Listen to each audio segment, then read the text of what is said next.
Welcome to this edition of Safety First. I'm your host, Tim Kelley, joined by the Fire Marshal for the City of Suffolk, Lieutenant Chuck Chapin, who's going to talk to us today about Fire Prevention Week coming up in early October. Thanks for being with us. Thank you for having us. Well, every year we talk, and every year there's a new theme because there's always a way to get out there and reinforce the things that we already kind of maybe should know, but maybe kind of forget over time because we're lucky enough not to have a fire incident or have to really deal with the repercussions of an incident like that. But it's a great time to remember that, get the information out to the kids, certainly get them to, as they move up through the ranks, so to speak, and remembering this information, but also teaching parents and any adults or anybody in the city of Suffolk to know to be safe, and God forbid you have a fire, you know what to do to react to that. And this year's theme is focused on an escape plan. Yes. And they have a theme for that. You want to tell us about the theme and kind of the basics about what we're talking about? Certainly. So, as in previous years, there's been a lot of drive and focus on the smoke detectors. Well, this year we've changed the theme, and the theme is every second counts, plan 2 ways out.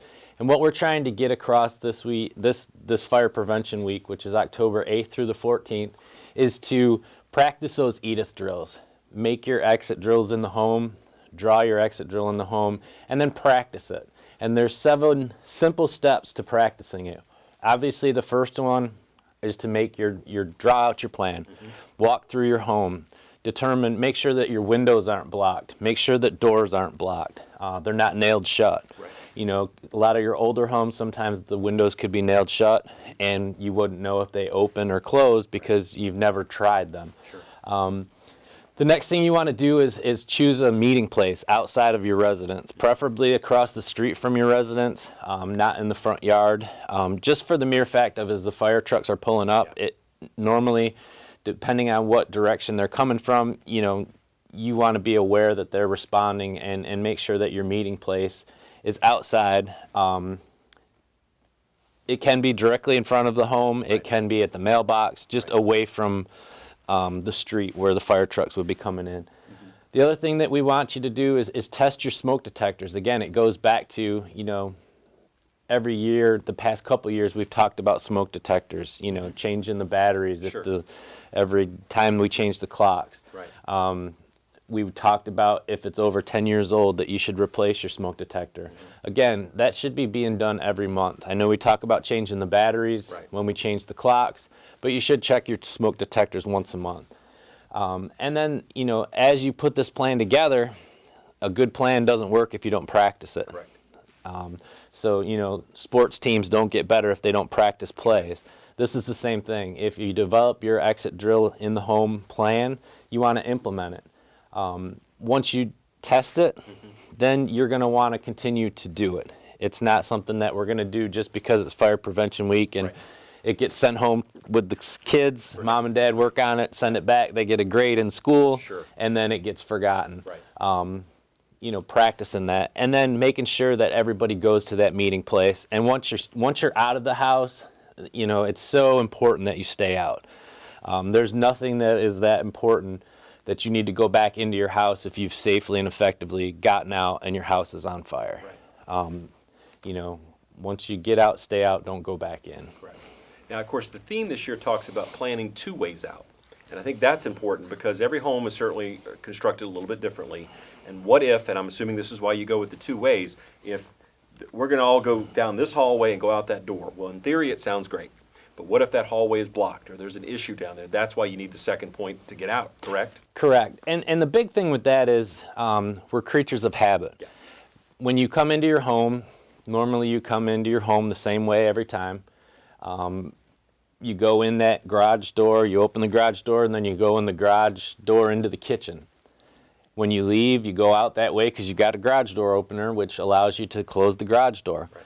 Well, what happens if that fire was in the garage and you're not able to go out? You touch that garage door and it's hot to go into the garage from interior of your house, and you open it and you see a fire in there. Now all of a sudden panic is going to take over because, wait a minute, we always go out this way. Right. And a lot of times you don't think that. So as you're practicing these things, you want to make sure that you practice going to that second exit. Right. And, practice it a few times doing it the normal way that you would exit, and then throw a monkey wrench into it and just have one of the parents stand there and say, you can't go this way, there's a fire. Right. and make them make that decision as to what door they're going to go to, Right. or what window they may have to go to. Some of the questions, obviously, that are going to be generated by this are in reference to what happens if you live above that first floor. You know, now you're up on a second floor, or you live in an apartment complex. Right. You know where those exits are. Normally they're on both ends of these type of buildings. Yes. But if you're in a single story or a two-story single family home, Right. normally you don't have two stairwells or an elevator or, you know, another means to get out. Yes. So you want to know what needs to happen in reference to if that stairwell was blocked and you can't get down. Obviously, you're going to be up on the second floor, and the natural instinct is going to be to open up a window and Right. potentially jump out. Right. In reality, we don't recommend that you open the windows and you jump out at that point unless, you know, the fire is in that room and it's coming towards you. Correct. What we would recommend is that you go into that room, you close, make sure the door's closed, you put some type of linen or blanket, towel, clothes at the base of the door, which is going to keep the smoke out of that room. Right. Go to the window, turn your lights on if it's nighttime, open your shades, and act a fool. Yeah. You know, let us know that that's where you are. Got it. If it's nighttime and your light's on, chances are if neighbors are outside or the fire department's showing up, we normally do what we call a 360 walk around of the residence. So we're looking at all of the windows. We're looking to see things. And if we see someone up in that window making a fool, Right. okay, well, we know where we need to put that ladder to go get that person. Yep. So the only time that we would truly say that, you know, you would open that window and at that point it would be, you know, if it's a life or death situation and you decide, you know, it's just, I need to get out and that's the only means, then, you know, that's what needs to happen. But also with that, once you open that window, what that allows is a natural path for that fire potentially to progress, because now you've opened up more oxygen. Now you've got wind potentially moving through the house. If you haven't put a stop in the bottom of the door, now that smoke's starting to come in. Right. So it could, in fact, if the door was cracked or the door was open, it's going to pull that fire to that because it's going to want to find the easiest way out. So that's where, you know, as you talk about fire doubles in size and everything, that's a perfect example of where a fire can start small Right. and rapidly increase once it's given that area for it to spread to. Now, when we talk about doing a walkthrough, and obviously, I guess I'll ask you this question. Fire situations are very stressful. If it's late at night, you're woken up by it, you're dealing with the consequences, you're trying to find the kids, the dog, and get everybody together and get out. You're not thinking personal possessions, you're thinking people and animals, and let's go. That's stress. When you do the walkthrough, it's calm, cool day, usually. You know, and I'm guessing you probably don't tell people, all right, 3 o'clock in the morning, wake up, get an air horn, wake your kids up, let's do it that way. Of course, that's a little more stress involved there, but when people think, well, what good's the walkthrough do in that situation? Just can you kind of relate to what I'm getting at? You see where I'm going with that? Yeah, you know? a lot of times with, you know, those of you who have alarm systems with commercial companies, you can take your alarm system offline. Okay. And physically, you know, set the smoke detectors off. The key word there is take it offline so that the fire department doesn't get notified to come out there because your smoke alarms are going Correct, off. right. But, you know, practice it during the daytime. Yeah. Practice it maybe after dinner or even when you're sitting down at dinner. You know, just have that alarm go off and see how everybody reacts. Got it. And then do that at 2, 3 o'clock in the morning. The reason that we want to have you try it at that point is you don't know how your children or how yourself Right. or anyone else in your house is going to react to that alarm going off. They may not hear it. And subsequently, there's been some stuff done that we have that's outdated as far as videos, and that's something that, you know, as we progress through this, it's something we're going to be looking to redo here in the city of Suffolk with your cooperation to do this and physically go find volunteer families that would be willing to try this test and, you know, smoke their house up with the smoke. Right. And, you know, let them practice it and see how they do and then come back 30 days later after they've practiced Right. it and do the same exact scenario again and see what happens.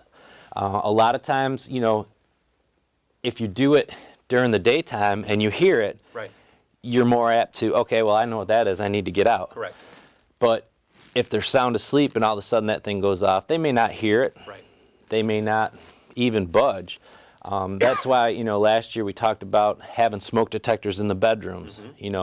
We try to get everybody to sleep with their bedroom doors closed, because obviously if there was a fire, smoke and everything it would stay out of the bedrooms.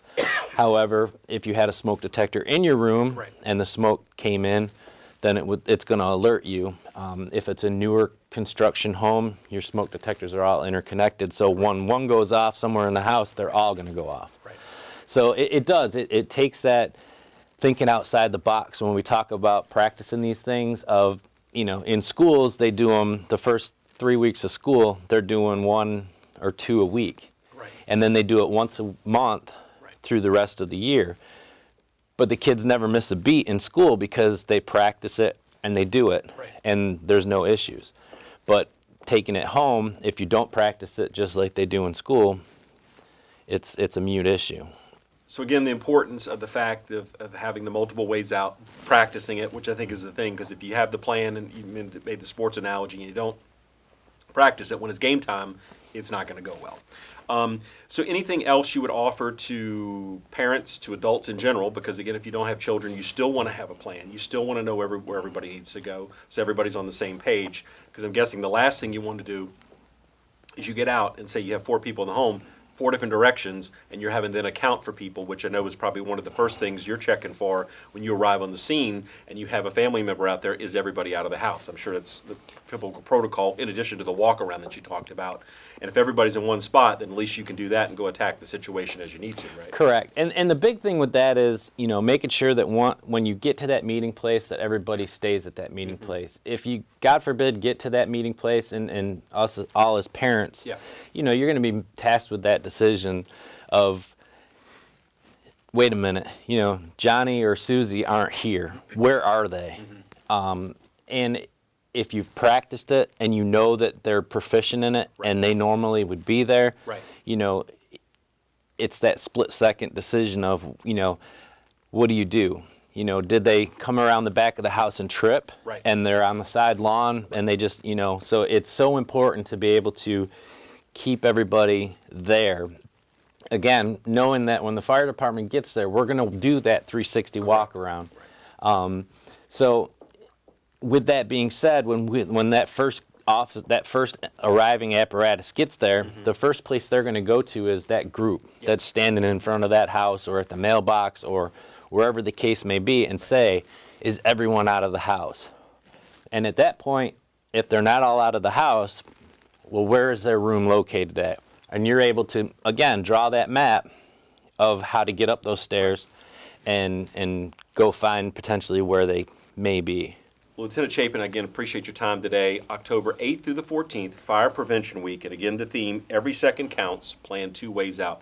Very simple phrase, simple philosophy, but again, it can pay big dividends in the event that you had a fire situation. And before the men and women of the Suffolk Fire and Rescue Department can get out there to respond, certainly if you can take care of your family and get that secure, it can expedite the process and mainly just make sure that everybody's safe and accounted for, which is the ultimate goal, correct? Absolutely. And one thing that we failed to discuss real quickly, when we talk about, in the event that smoke alarm does go off, or, you find out that you have a fire in your home and the smoke detector hasn't gone out yet, don't try and put the fire out at that point. Make sure you get everyone else out of the house. There's no attempt. Don't try and attempt to be a hero. If it's a pot on the stove and you can put the lid on it quick, Right. that's a different story. Sure. But if it's a fire that is concerning, you need to get out and make sure that everybody else is out. Yes.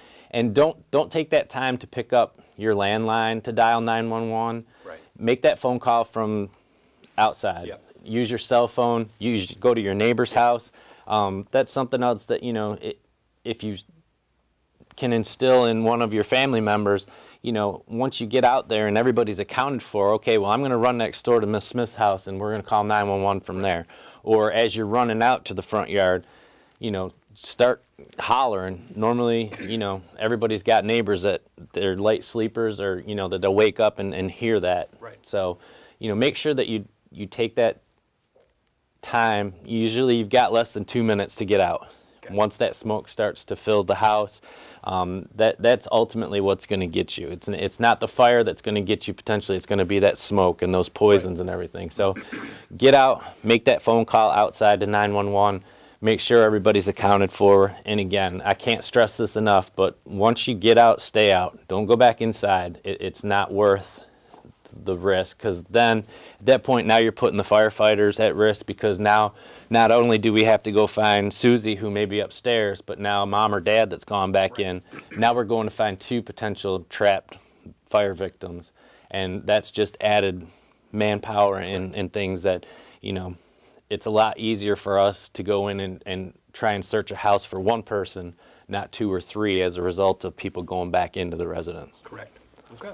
Again, great advice here, things to take to heart. Again, don't just practice this during Fire Prevention Week. It's a year-round, lifelong thing to make sure you're prepared in the event that something happens so that you can get your family out safe, which is item number 1. And secondly, again, make it safe as possible for the fire and rescue personnel when they respond so they can get their job done in a very efficient and, again, safe manner. Lieutenant Chapin, thanks for your time today. Thank you very much. Appreciate it. That will do it for this edition of Safety First. I'm your host, Tim Kelley. We'll see you next time.